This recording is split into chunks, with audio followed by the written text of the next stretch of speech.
my role today is to talk about the 7 themes of our fund, because the fund is a global thematic one, and it's very interesting because it's all based on existing and future trends, not just technological, but obviously primarily technological, but also we cover areas like renewable energy, and we're also very keen on healthcare, the health sector, particularly biotechnology and longevity. So without further ado, what I'd like to do is just run through fairly quickly each of the 7 themes in outline. Alex is going to assist with this presentation. He'll be doing the slides. So the 7 themes, as I mentioned earlier, the first one of which is what we label connectivity. Now, connectivity, we consider covers these 5 areas, but what we're finding with all these advanced futuristic technological changes is that the 5 areas of connectivity we put on here today might be quite different in 12 months' time, or it might be different in 6 months or 3 months' time, but we're finding we keep adding and taking things away. So these are the latest 5 connectivity issues we've grouped together. Internet of Things, most of you should be aware of this. We're talking about how many items such as household white goods, mobile phones, and electric cars are all powered by microchips. And so these various items are now computers in their own right. So we're very keen on Internet of Things. We know that there's massive demand for microchips, far more microchips than actually exist in the world today. So the kind of companies that are into microchips and the like, we're very keen on investing in, because that's the direction it's going in. 5G is obviously the latest mobile communications network for phones and mobile devices. It's far more than just greater speeds. It's also greater connectivity, greater ability to use VPNs, and greater latency.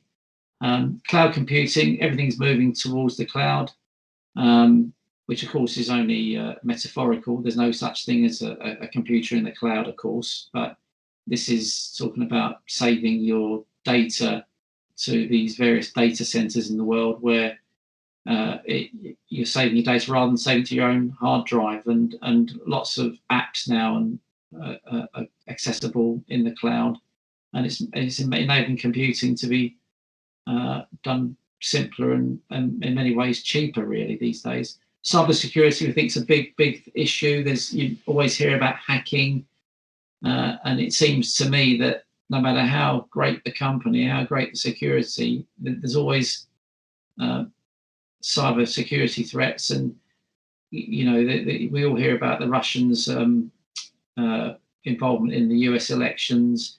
It's getting far more sophisticated. So we feel that cybersecurity is going to grow and grow as an issue. And of course, virtual reality. Many of you students will already be using virtual reality.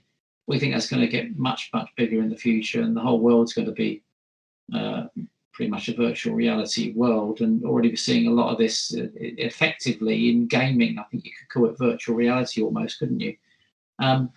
So we think there's going to be a lot of demand for virtual reality, and real life experiences are going to be swapped for virtual reality ones, and people will just get lost in those worlds, if you like, and it'll make up for lack of physical world, which we're going through at the moment, of course, with coronavirus. But I think that's just an acceleration of an already obvious trend.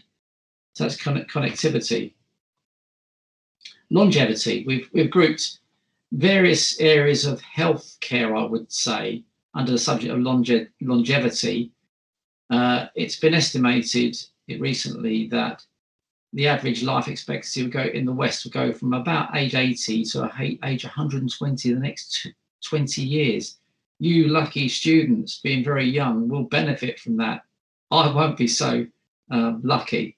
But nonetheless, these are very advanced areas where we're seeing miraculous improvements in various aspects of healthcare. uh, the ability in the future to be able to create from the cells of your body your own organs to replace failing organs is quite remarkable. I've heard that you can divide a liver into about 50 slices and create 50 new livers out of it. These are quite mind-boggling, the advances that are coming.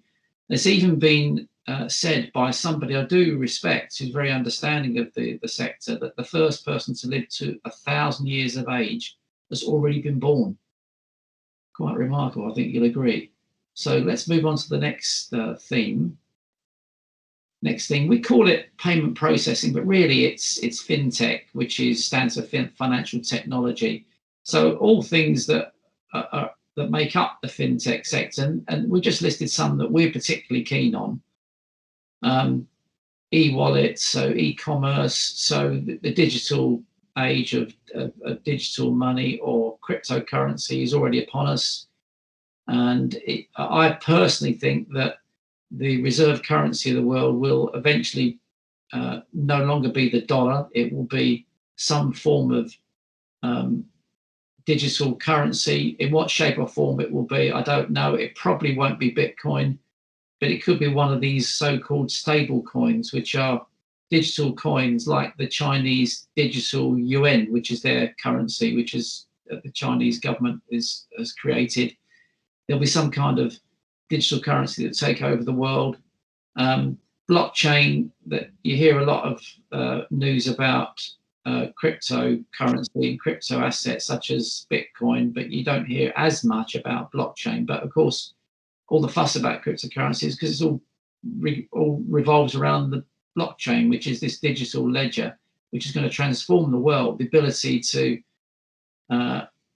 make transactions between third parties very securely, more secure than today, using our traditional money sources such as fiat currency and credit cards, debit cards, and bank transfers. This will be even more secure. And as the blockchain develops, you're going to find it will completely transform the world.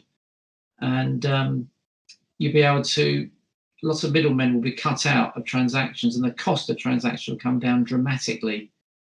So that we think you can't avoid blockchain. It's just too big. And software as a service, there are various services now. You'll hear this phrase a lot, software as a service, banking as a service, etc. But it's just that what's happening is software is enabling us to carry out transactions much easier, much more efficiently. And if you think of, if any of you have been for an Uber taxi ride, it's a complete dream to be able to order your taxi, find out where the taxi is going on your phone, where it's reached, it arrives, it picks you up, you go have your journey, you haven't got to scrabble around to find some cash or a card at the end, the money's automatically taken. Well, that's a kind of software as a service or embedded finance software that you can have. And I think software will get a lot easier to use across various industries and various uses in the future. So we think that's a really big growth area too. Transportation, well, we hear a lot about this. We see a lot about this. Whether it's drones or it's Virgin Galactic or it's SpaceX with their amazing rockets that are reusable, can land on the International Space Station, come back to planet Earth, take off again. It's just remarkable, the changes that are happening.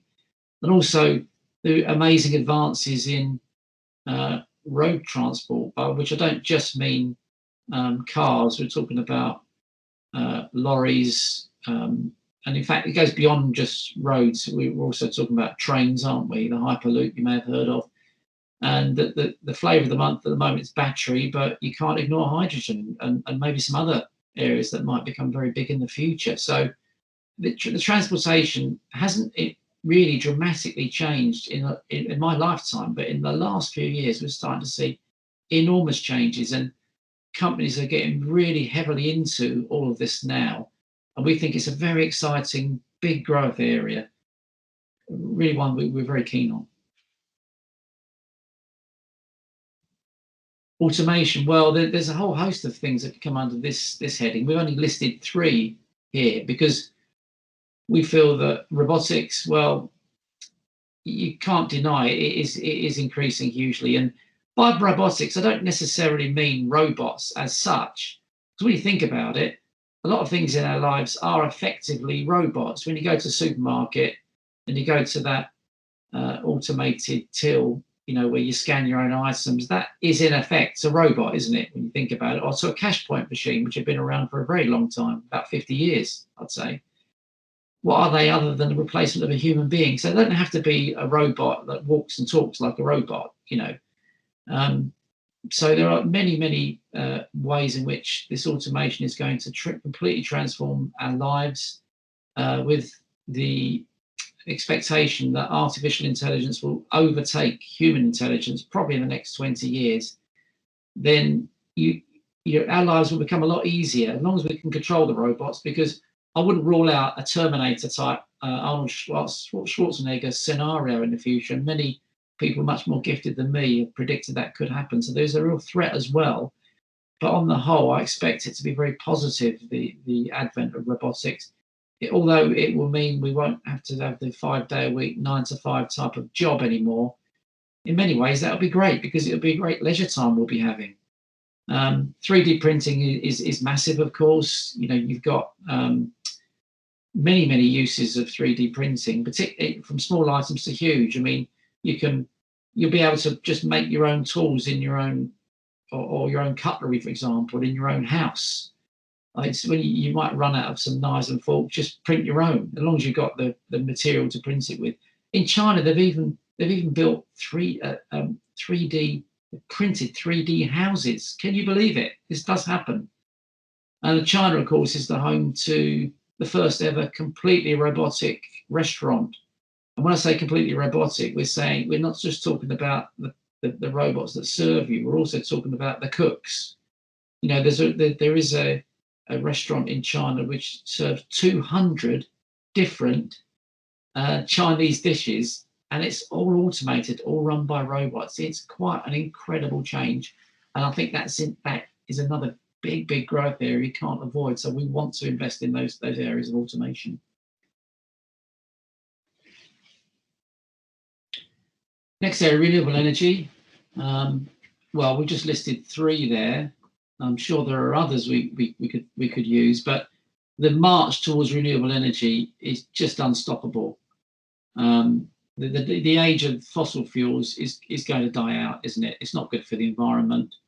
And these natural sources of renewable energy, of course, we used to use in the past before we got into the new age of transportation. We're using fossil fuels, so oil is likely to continue to be a diminishing use asset, if you like. And all these other areas have got powerful opportunities to access energy, not only that's better for the environment, but also a lot cheaper. I mean, it's already stated that the amount of energy produced by the sun alone could produce 500 times more than the energy needs of the entire planet. So if we can just capture 1/500th of the power from the sun, solar energy, that could be enough to power the whole world. That's quite mind-boggling, isn't it? So we think you can't avoid renewable energy. We're very keen on it, and we do love the fact that it's so good for the environment too. Publishing, well, the publishing world is completely transformed. I received my local newspaper the other day. It is just a completely poor example of newspapers now. It used to be huge. I used to have 4 or 5 inside sections of it. It was very, very thick, about an inch thick, of about 5 or 6 newspapers. There was even a pink section about 12, 14 pages long that made up the financial news, like the Financial Times. Now, I received the paper now, and it's about 20 pages. The whole thing. It's a tiny thing. Newspapers are going to completely die out, aren't they? Let's face it. Who needs paper anymore? So it's completely transformed by likes of Google and so on. Everyone gets their news now from their devices. increasingly less people bother going to the TV or radio, but it still serve a function, of course. And then there's social media, and of course education. One of our biggest investments in the fund is in a company called Way Education, which has got the largest school in the country, but it's an online one. We think that will increase. I mean, you students are going through this online education yourself. We think education is going to completely transform, and it will be primarily conducted online in future, in our opinion. So they're the 7 themes. We've completely gone through it quickly to give you a good overview of the way our fund works. It's quite different. It's quite unique. We can't find another fund anything like ours. On top of the 7 themes we invest in, we also have what I think is a very good system for researching these shares in these areas. And Awet is going to spend a few minutes explaining what constitutes our 21-point checklist for 21st century companies. So over to you, Awet, to briefly explain that one to the students before we invite them to ask questions. Right. Good afternoon, guys. In our next webinar, I'll be discussing about the 21-point checklist for 21st century companies. Basically, I will go through how we analyze companies and how I break them down and based on the 21 checklist and how I do my research, basically. So if you have any question for our next webinar regarding how to research company, how to analyze it, and just let me know and we will discuss in our next webinar. That's what I want to say for now. Great. Okay. Thanks, Awet. So I'd like to open the floor to you students to ask any questions you'd like. It's a good one-off opportunity. You probably won't get many fund managers being this open about the themes of their fund and their research methodology. So by all means, ask us what you like. You've got the benefit of a fairly recent Coventry University student here who's doing a sterling job for us, Awet, as our only full-time researcher. And our fund has actually performed extremely well, particularly in the last 6 months, where it's in the top quartile, top 25% of all funds in the global sector, 27th out of 214 funds. And over the last 3 months, it's now 9th out of 214 funds and in the top decile or top 10%. Returns the last 6 months is up 28%. The last 3 months up 25%. So a lot of the credit goes to Awet, who's doing a fantastic job. But the team, and it's a small team of 3 of us that manage the fund. Carl Roberts is the 3rd person who's not here today. We're doing a great job, and we expect the fund, as I said earlier, to do very, very well today. Sorry, not today, this year. We're expecting it to have its best ever year this year. And a return of 30% plus, it wouldn't be a surprise, because our biggest holding is a company called Juvenescence in the longevity sector. And that company is going to float later this year. And we bought the shares very, very cheaply in a private placement. So we're pretty confident as long as that flotation goes ahead, that will have a huge boost to the fund. So with no further ado, over to you to ask any questions you'd like to ask either Awet or myself. On the presentation, I see Hannah raise up her hand. If you could unmute your speaker, if you want to ask Hannah, please. Hi, Tony. Hi, Awet. Hello, Hannah. So my question was, when you were in the process of screening to get your 7 key themes for your fund, what were the main aspects that you would consider to narrow it down to just 7 themes? Well, I'll be honest with you, Hannah. And by the way, good afternoon to you. I'll be honest with you, Hannah. I was heavily influenced by Jim Mellon, Mellon, who is a very, very successful British investor, and he is one of the co-founders of a couple of the holdings in the fund, one of which is Juvenescence, I mentioned earlier, but also another company called Agronomics, which is a clean meat company or a lab-produced meat company. He was a heavy influence on me. I read a number of his books, and he's got a tremendous ability to predict the future based on very sound research and common sense. So he had his own 8 themes, I think it was.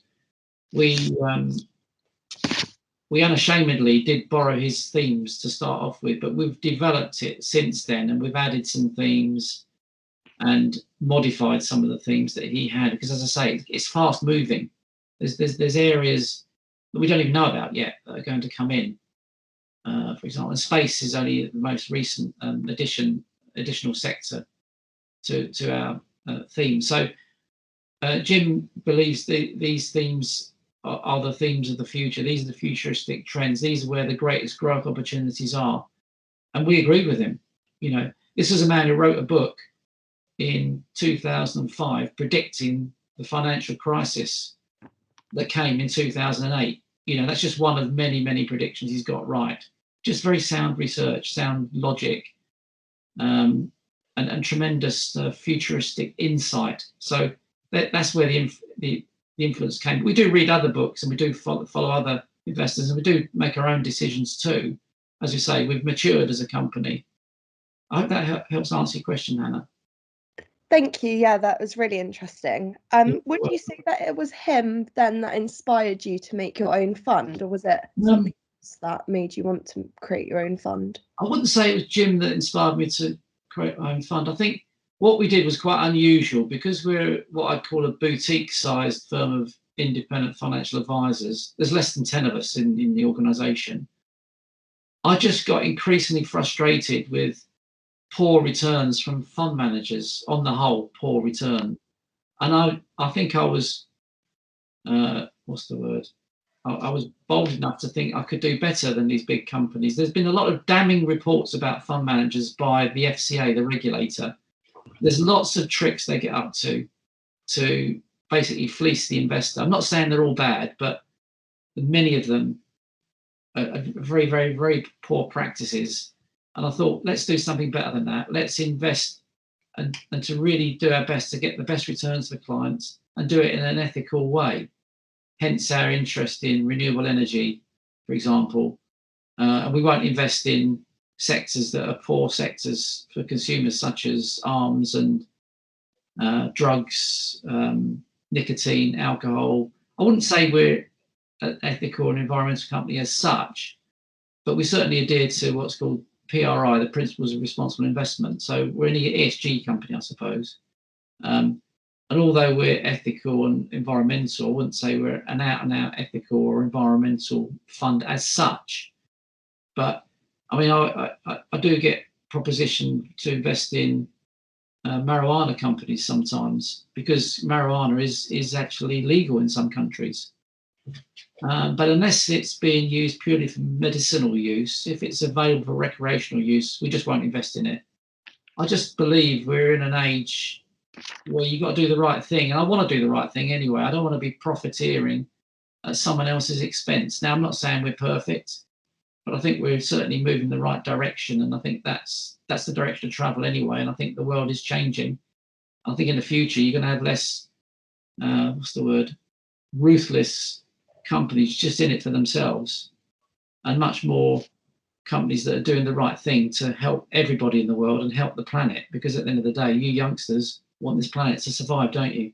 So I do think it's important to do morally the right thing as well. I'm not trying to get on the soapbox or try to pretend that I'm perfect, but we think we're pretty good. We've got good values, basically. One question for you, Tony. How do you protect your funds against, for example, oncoming black swan? How do you do that? Well, Mohammed, that's a really good question. But of course, it's impossible to answer, because you can't protect against a black swan event, because you don't know when it's going to happen, do you?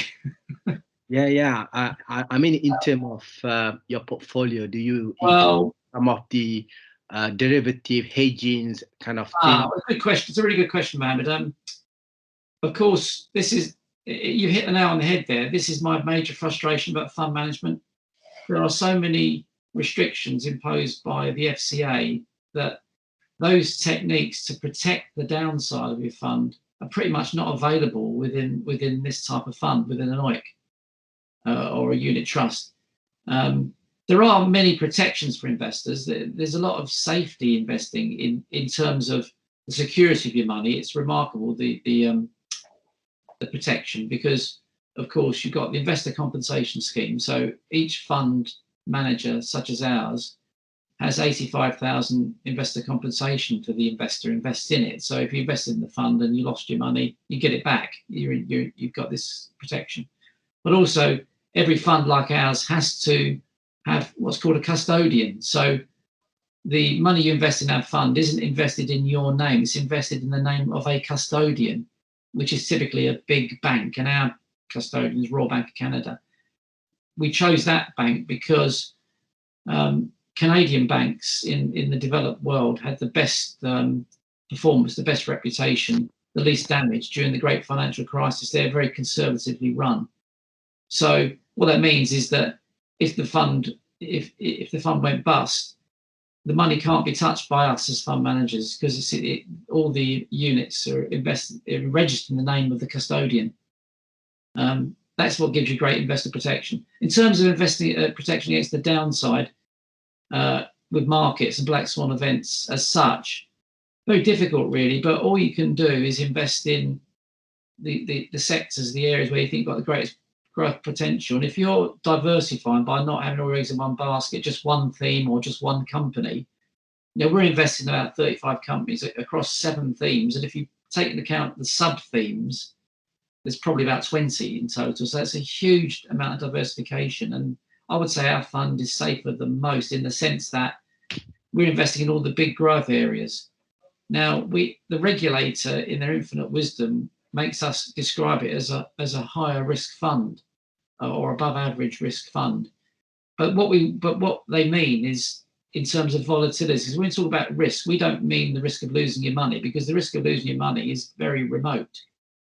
No member of the Investment Association, which is the membership body for funds like ours, has ever had an investor that's lost money in the last 60 years. So the security of your money is absolutely huge. What we can't control is the volatility, is what you're referring to, the zig and zag of the investment, or the amount it fluctuates up and down in value, the volatility or standard deviation for the more academic amongst you. So this is described as 5 out of 7 on a scale of 1 to 7, 7 being the highest investment risk and 1 being the lowest. But remember, it's not the risk of losing money, it's purely the amount by which it will fluctuate in value. So a higher investment risk fund, such as ours, will fluctuate in value more than a lower investment risk fund.